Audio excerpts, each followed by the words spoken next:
Continuando con raquis, vamos a ver los segmentos del raquis que nos faltó de ver, que es columna lumbar y sacrocoxigia. En cuanto a la inspección de la columna lumbar, tenemos que tener en cuenta todo lo que hablamos en las generalidades de lo que es inspección estática, inspección dinámica, que vamos a empezar a valorar ahora, también palpación general, y vamos a empezar a comenzar con las pruebas o test diagnósticos.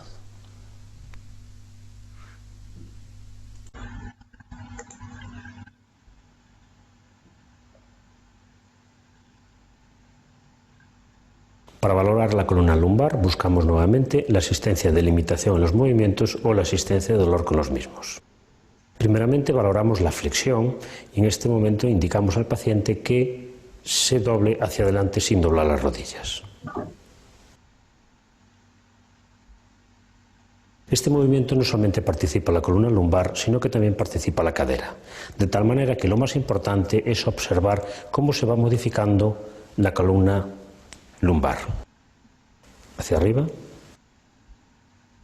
Primeramente observamos que la columna es cóncava. A medida que se va flexionando se rectifica y finalmente observamos cómo se vuelve convexa. Esto ocurre en individuos normales. Si queremos determinar exactamente la movilidad del segmento lumbar, podemos realizar la prueba de Schober. La prueba de Schober consiste en marcar dos puntos de referencia, el primero de ellos a nivel de L5, para ello tomamos como punto de referencia L4, en la unión de las crestas ilíacas, más o menos un través de dedo 1 centímetro hacia abajo, y otro punto de referencia que se encuentra situado 10 centímetros por encima.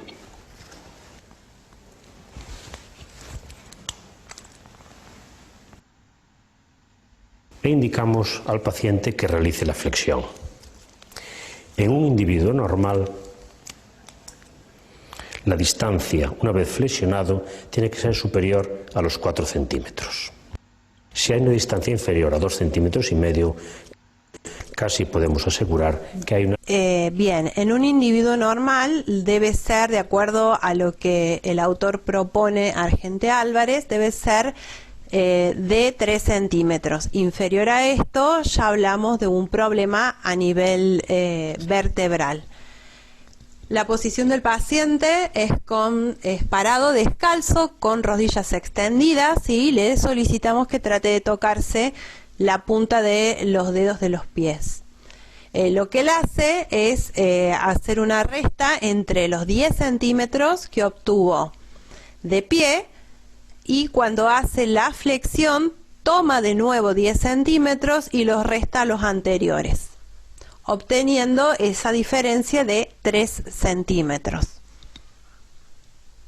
La limitación de este segmento e indicar una posible espondiloartropatía.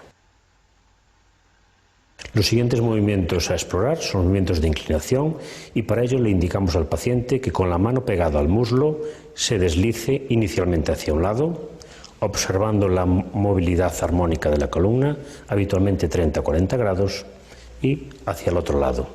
Hay que señalar que este movimiento de inclinación lateral es el que inicialmente se puede limitar más precozmente en los pacientes que presentan espondiloartropatías.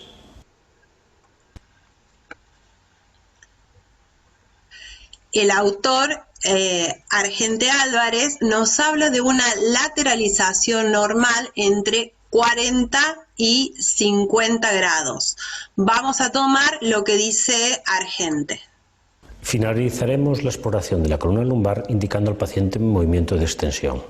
Esto se realiza, sujetamos inicialmente la pelvis con las manos y le indicamos que se extienda hacia atrás.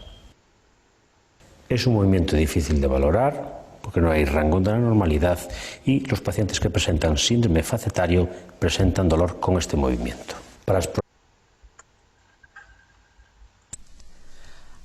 Hasta acá hemos realizado una inspección dinámica de la columna lumbar y se fue incorporando el primer test diagnóstico, que es la prueba de Schober. Maniobra de Goldwhite. Esta maniobra posee una gran sensibilidad para la detección de lumbalgia. El paciente deberá estar acostado en decúbito supino.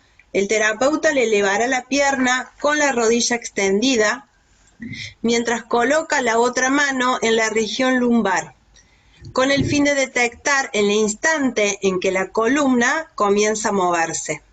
La aparición de dolor lumbar bajo, en este momento, indica el compromiso de la columna lumbar. La maniobra es válida siempre y cuando previamente se hayan evaluado las caderas y las articulaciones sacroilíacas y se hayan encontrado libres de dolor a la exploración. Ahora comenzaremos todos los test diagnósticos para explorar posibles radiculopatías y como origen a nivel lumbar.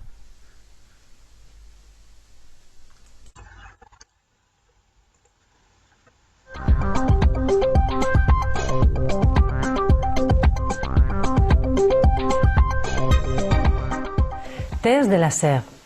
Vamos a valorar si existe irritación de las raíces nerviosas lumbares. Para ello, nuestro paciente se colocará de decúbito supino y el terapeuta en bipedestación lateralmente a la altura de la extremidad inferior. El clínico va a elevar la extremidad inferior con la rodilla extendida. Solamente se considera esta prueba positiva cuando aparece dolor intenso irradiado en el recorrido del nervio ciático. La altura de elevación de la pierna nos indica el grado de irritación radicular.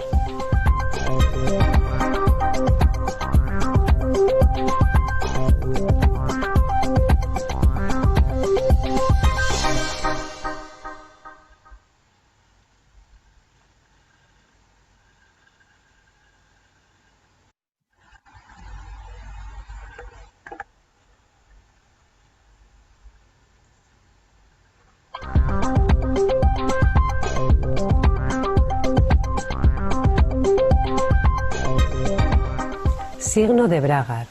El objetivo es valorar si existe irritación radicular. Colocaremos al paciente en decúbito supino y el clínico se situará en bipedestación lateralmente a la altura de la extremidad inferior. Comenzamos colocando una mano en el talón y la otra mano por delante de la rodilla de la pierna a evaluar. Con la rodilla en extensión se eleva la pierna. Cuando aparece dolor, signo de Laser, se desciende la pierna hasta la posición en la que el paciente nos refiere que ya no hay dolor. En esta posición llevamos el pie a flexión dorsal. En el caso que aparezca dolor ciático, indicaría compresión radicular entre L4 y S1, considerándose la prueba positiva.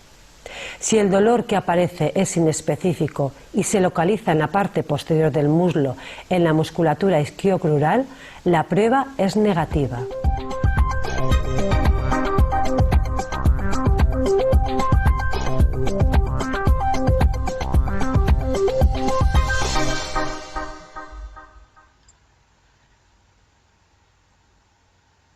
Tenemos que tener en cuenta, tanto en la SEG como en Bragard, de no realizar una flexión de cadera con rodilla extendida superior a los 70 grados debido a que comenzarán a actuar los músculos isquiotibiales, pudiendo confundir al paciente y en vez de obtener una radiculopatía, estar evaluando un dolor a nivel muscular.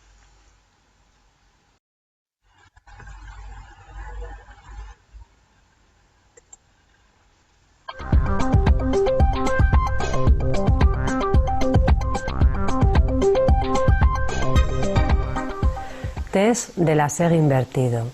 Con esta prueba vamos a valorar si existe irritación radicular. Nuestro paciente le colocaremos decúbito prono y el clínico se colocará en bipedestación lateralmente a la altura de la extremidad inferior. El terapeuta flexiona la rodilla de la pierna a evaluar. A continuación coloca sus manos a la altura del tobillo y la otra en la parte anteroinferior del muslo, llevando a extensión la cadera.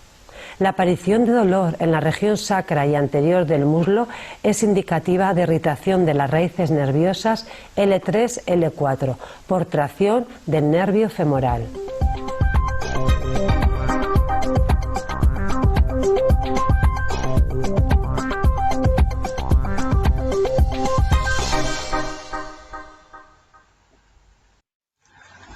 Maniobra de Neri. Con el paciente sentado y con las piernas colgando a un lado de la camilla, se le baja la cabeza al paciente en forma pasiva, intentando que haga contacto el mentón con el tórax. La aparición de dolor radicular en la extremidad inferior indica la compresión de la raíz nerviosa. La figura de la derecha es la maniobra de Neri reforzada y se realiza si la prueba anterior es negativa. Se le eleva la pierna al paciente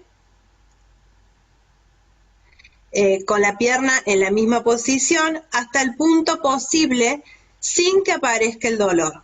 La aparición de dolor al flexionar la cabeza hace que la prueba sea positiva, cuando la maniobra de Neri simple no lo había logrado. En el caso que el paciente a las maniobras y a los test diagnósticos sea positivo, se podrá tener mayor precisión de los mismos en los que haya una compresión, una radiculopatía, valorando los reflejos osteotendinosos. También podemos evaluar dermatomas y miotomas.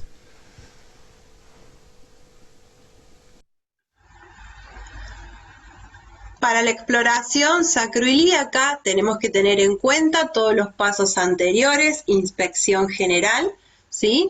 Estático, dinámico, en el caso que se pueda ver, analizando la marcha, y palpación.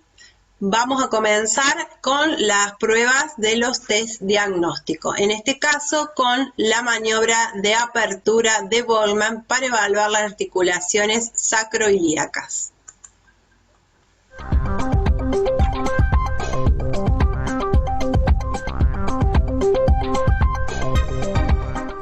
Prueba de distensión sacroilíaca. El objetivo es valorar si existe patología en la articulación sacroilíaca mediante la exploración de los ligamentos sacroilíacos anteriores. Nuestro paciente se colocará en decúbito supino y el terapeuta en bipedestación, lateralmente al paciente y a la altura de la pelvis.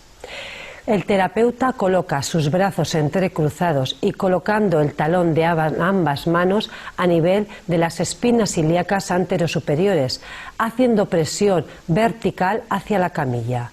El dolor se irradia a glúteo, lo que indica patología de la articulación sacroilíaca por distensión de los ligamentos sacroilíacos anteriores. El dolor puede ser tanto unilateral como bilateral.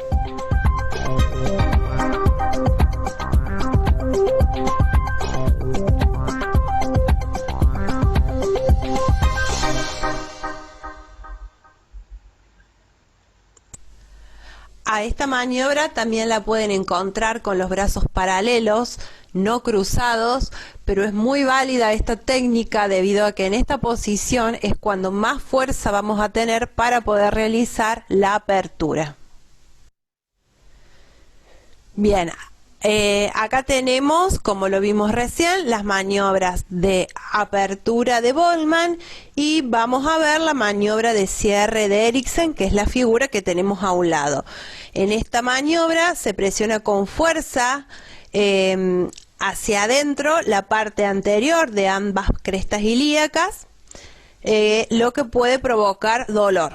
Tanto la maniobra de apertura como la maniobra de cierre son maniobras específicas, pero no tienen mucha sensibilidad. A la derecha tenemos una figura donde se puede ver la prueba de punto sacroilíaco de Forestier, Jacqueline Rodquerol, que es una maniobra muy útil, y la presencia de dolor a este nivel a veces va a ser el único indicio de un compromiso sacroilíaco.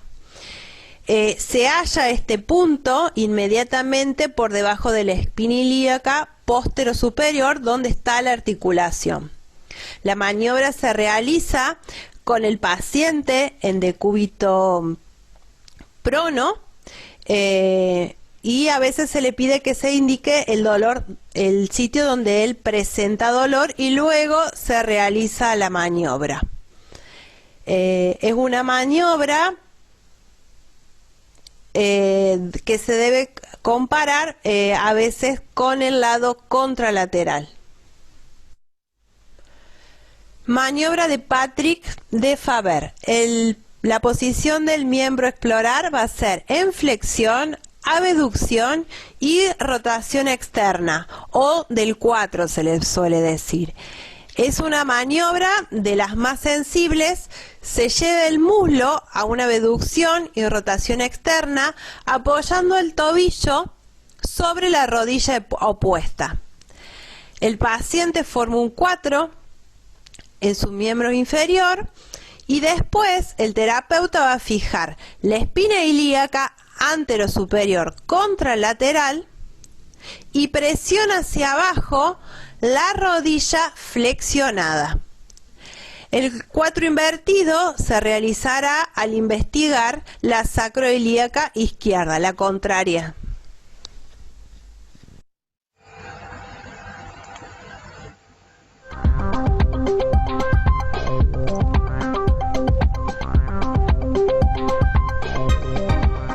Signo de Hanslen. Objetivo: valorar la función de la articulación sacroiliaca. Posición del paciente: decúbito supino, y del terapeuta en bipedestación lateralmente al paciente en dirección caudal. La ejecución y valoración será la siguiente. El lado a evaluar debe estar colocado en el borde de la camilla. El paciente debe de sujetar con ambas manos la pierna contralateral, flexionando la rodilla. El terapeuta realizará aducción y extensión de la extremidad inferior. Podrá haber disfunción de la articulación si aparece dolor o aumenta el dolor ya existente. Esta prueba. Si nosotros tenemos en cuenta el libro de Argente Álvarez, en la página 220, vamos a ver cómo el autor sostiene al paciente desde el brazo y desde el muslo de la pierna que tiene flexionada. El objetivo de esto es darle mayor estabilidad, también previniendo algún tipo de accidente, y tener en cuenta que para que pueda realizar la extensión a la que se refiere en el muslo que queda fuera del plano de examen, tenemos que tener en cuenta y asegurarlo que ese muslo no quede apoyado en su totalidad sobre la camilla, que es un error muy frecuente. Con respecto a las maniobras que deben abordar, son las que se han dado en este material bibliográfico y audiovisual. En la guía de estudios tiene las páginas de donde se ha sacado el material para que lo puedan resolver.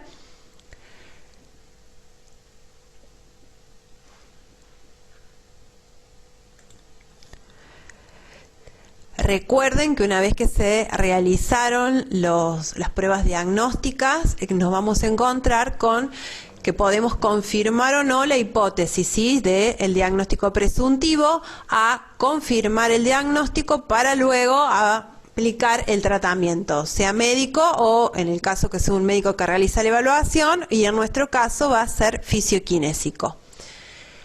Espero que les haya resultado de utilidad la metodología.